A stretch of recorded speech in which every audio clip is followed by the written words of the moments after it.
How many of you have gotten really comfortable with the F word? Not that F word. The F word, fine. I'm fine. How many of you have put the smile on, told everybody that you were okay, just to avoid the conversation, to avoid the people looking at you in sympathy? But inside you're falling apart. Maybe you've been praised for how you look, how disciplined you are, how strong you are, but inside you're absolutely exhausted. Me too. My journey was in fitness. I became a fitness instructor at the age of 16. Joined a gym at the age of 14. Went on my first diet at 12. I grew up in a household with a loving mother who also was caught up in diet culture, who also believed that her worth was attached to the size of her body. My journey with my weight was never about my health. It was all about me trying to fit in. We have a theme tonight of not enoughness. It's my story too. How many of us have that story of not enoughness? Can we just own that for a moment so we can look around the room? We are not alone with that story. So I believed at a really young age that there was something wrong with my body and I needed to fit in. There's nothing wrong with any of our bodies, but truthfully, my body was healthy and I was an appropriate age, a weight for my age. But I decided to start changing the shape of it, controlling what I ate. And little did I know that standing on a scale at the age of 12 was going to turn into every single day from the age of 12 until I was 41 years old, weighing myself every single day, sometimes multiple times a day. It had nothing to do with, in fact, controlling the number. Yes, it did, but it also came down to me trying to feel like I fit in, like I was beautiful, that my worth was only about how I looked. And I learned that message really early. We all have been sold that message as women, that our worth has to do with how we look. And our worth has nothing to do with what we look like. My pivot was not chosen. My pivot was not a moment of strength and bravery. My pivot was an absolute crumbling. It was Thanksgiving of 2016, and I was at my mother's. Lots of people, lots of family, lots of children, lots of laughter.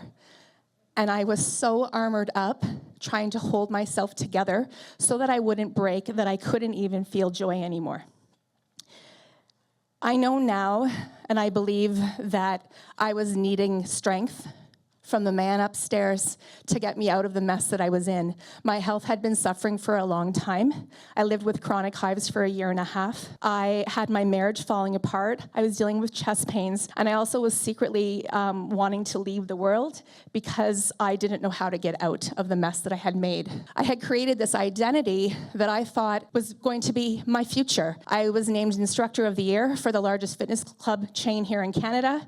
I had the body that everybody loved. I seemed to have it all together. I always say that I was the person that had all the balls in the air, and I'd say, give me another one so you can tell me that I'm good enough, and I'll hold that one up too. Until I couldn't anymore.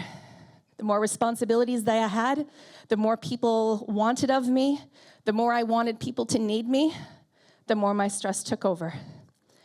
And on that Thanksgiving day, I crumbled. I fell into my husband's arms, and I just said, I can't do this anymore. I didn't choose to leave my career in the fitness industry. I had never planned on doing that, but what I did know was I needed help. My mental health needed help. And so I thought, okay, I'm gonna leave, I'll take a 3-month leave of absence, and I'll be fine, and I'm gonna go right back in. And I realized I couldn't do that. My daughter's here tonight. My children needed me. I had small children, and I needed me. But at that time, I was focusing mostly on everyone else. So I left on a mental health leave and realized very quickly that there was so much more going on than just food and body troubles. There was mother-father wounds, there was people-pleasing, there was perfectionism, there was me just feeling like I needed the outside world to love me so that I could love me. And I felt so full of shame. And I'd like to tell you that it was easy. If any of you have ever had to do this type of work, it's not easy. I hid in my house for over 30 days because everybody knew me as Kim with the smile. Kim that shows up at the gym and teaches rooms of 40 and 50 people at a time, because I got really good at that. And so I hid because I was full of failure and I was worried about what people were going to think of me. And then slowly, I gained the strength. I allowed people in so that they could help me instead of me feeling like I had to only try and help myself. And I laugh a little bit because I hid from social media for a long time. And then one day, when I went back on, there was a banner that talked about the Institute for the Psychology of Eating out of Boulder, Colorado.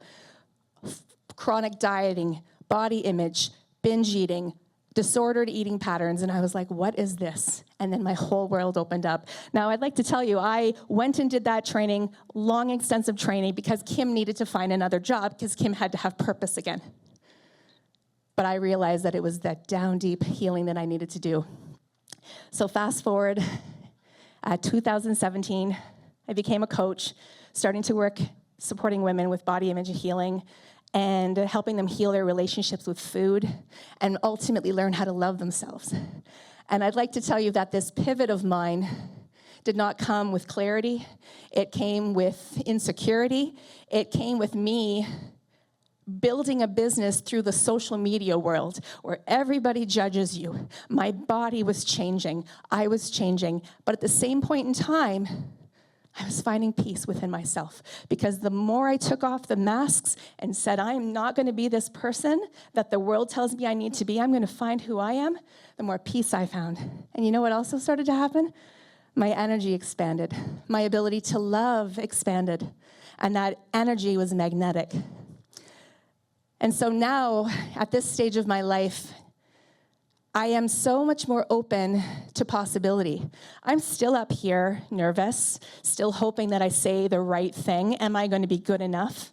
I still have that wound in me to some level. It's just that I keep stepping more into it and reclaiming who I am. And we all have the power to do that. I don't know all of you. I don't know most of you in the room. But if there's someone in here tonight that is feeling that there's a pivot for them that's needed, a way to step away from a belief system that no longer serves you, a job that is sucking your soul, a marriage that is no longer fulfilling you, pay attention to the whispers that are on your heart, the ones that keep you up at night, the ones that show up over and over and over. They're there for a reason. Our souls are hungry for more. Yet we get trapped into believing that we have to be a certain way because we worry so much about what other people are going to think of us. But guess what? We have one life. One life. And I know that all of you know someone who didn't get to live their life as long as they should have been able to. Our bodies change. Hallelujah to that. Okay, yes? Okay, thank you, let's own it. Our bodies are going to change. They are going to fluctuate. Please understand, I'm not standing up here going, oh, just forget about your health. This is not about health. This is about reclaiming who we are, owning who we are, taking up the space, and stop shrinking ourselves to try and fit into this narrative of who we're supposed to be. And when you do that, you reclaim your power. And when you reclaim your power, every single one of you in here has a dream on your heart that you're not allowing yourself to do because you're afraid of an opinion. You're afraid of maybe not having the body that's allowed to do that thing, whatever that story is. But they're stories. And you get to change a story because you're the author of your own life. You get to turn the page at any point. You get to start a new paragraph. And just like I did, you start to create a new story for yourself. And the pivots will continue to come. I've actually learned, I'm very much connected to my human design now. I've actually learned that my entire soul is here to pivot constantly. Constantly. And here I was fighting myself to try and hold on to being that person in the fitness industry. And now I have this whole life. In fact, in a couple weeks, I'm going to be singing for my third time on a stage with 150 adults singing pop music and dancing my little heart out. I never saw that was going to happen. If you're in the Kitchener-Waterloo area, please come and watch us perform. But listen, what I'm ultimately saying is that when you create more space for yourself to live fully, to listen to your heart, to try new things, and allow yourself to fall, you learn through every moment of falling.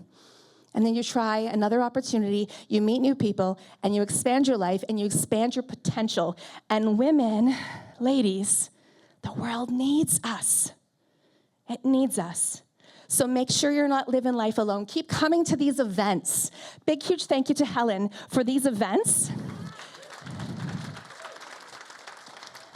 that bring us together to share our stories, to allow our stories to help another person, because we never know what we're holding on to. Thank you so much. One more time.